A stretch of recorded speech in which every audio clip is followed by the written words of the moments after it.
Yang pertama, pengertian seni grafis. Seni grafis adalah cabang seni yang proses pembuatannya menggunakan teknik cetak, biasanya di atas kertas. Selanjutnya, ada seni grafis. Seni grafis modern didefinisikan secara konvensional sebagai karya dua dimensi yang menggunakan pencetakan proses seperti cetak tinggi, dicetak dalam, cetakan datar, dan sablon yang merupakan bagian dari pembangunan bidang seni murni. Selanjutnya, pengertian grafis. Desain grafis. Desain grafis adalah suatu bentuk komunikasi visual yang menggunakan gambar sebagai medianya untuk menyampaikan pesan atau informasi seefektif mungkin. Desain grafis sebuah proses komunikasi menggunakan elemen visual seperti tipografi, fotografi, dan ilustrasi dimaksudkan untuk menciptakan persepsi pesan yang akan disampaikan. Bidang ini melibatkan proses komunikasi visual dan komunikasi desain.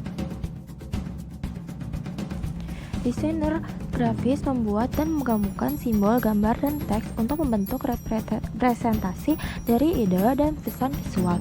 Grafik teknik desainer pakaian, tipografi, seni, dan tata letak halaman untuk membentuk komposisi visual. Penggunaan umum dari desain grafis adalah seperti sebuah perusahaan desain logo dan merek, desain editorial majalah, koran, dan buku, desain lingkungan, periklanan, desain web, desain komunikasi, dan kemasan produk.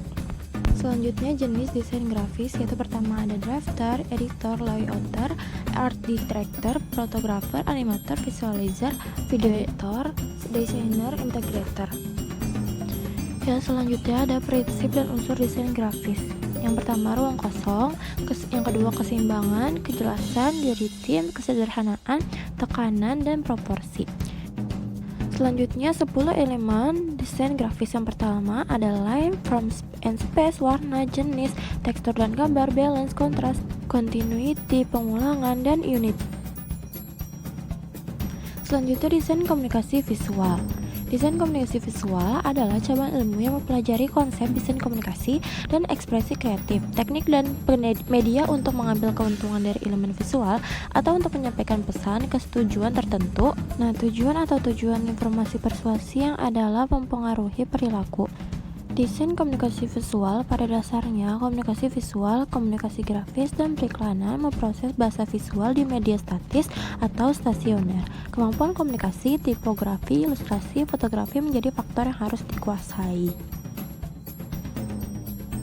Selanjutnya, fungsi DKV sebagai sarana identifikasi, sebagai sarana informasi dan instruksi, presentasi, dan promosi. Selanjutnya, lapangan kerja dan aplikasi DKV. Seiring dengan berkembangnya zaman dewasa ini, lapangan kerja yang tersedia bagi seseorang desainer komunikasi visual juga menjadi sangat luas.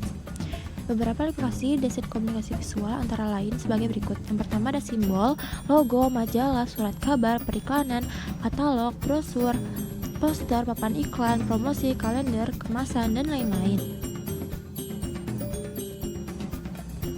Desain komunikasi visual merupakan suatu bidang baru yang sedang dan akan terus berkembang. Dalam era globalisasi ini, peran desain komunikasi visual tidak terlepas dari kehidupan manusia sehari-hari dan menjadi sangat penting. Manusia dengan kesibukan sehari-harinya menyita sebagian besar waktunya cenderung mengutamakan efektivitas yang dapat dicapai dengan mengkomunikasikan suatu informasi atau pesan secara visual.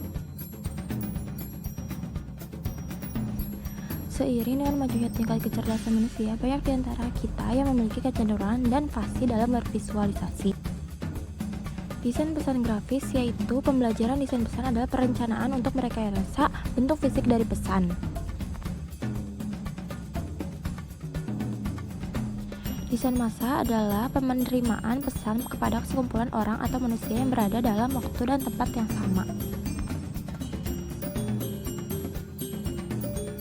Desain persuasi adalah komunikasi terencana atau komunikasi persuasif, studi tentang iklan, propaganda, dan kegiatan informasi lainnya yang direncanakan sangat hati-hati atau teliti. Selanjutnya, desain instruksi menyampaikan pesan yang kepada komunikan yang tepat dan pada kondisi yang tepat juga dalam bentuk yang mudah dipahami. Selanjutnya, desain pesan teknologi instruksi adalah informasi yang dikomunikasikan untuk menerangkan bagaimana aksi, tingkah laku, metode, atau tugas yang akan dimulai, diselesaikan, diadakan, atau dilaksanakan tentang teknologi. Terima kasih. Wassalamualaikum warahmatullahi wabarakatuh.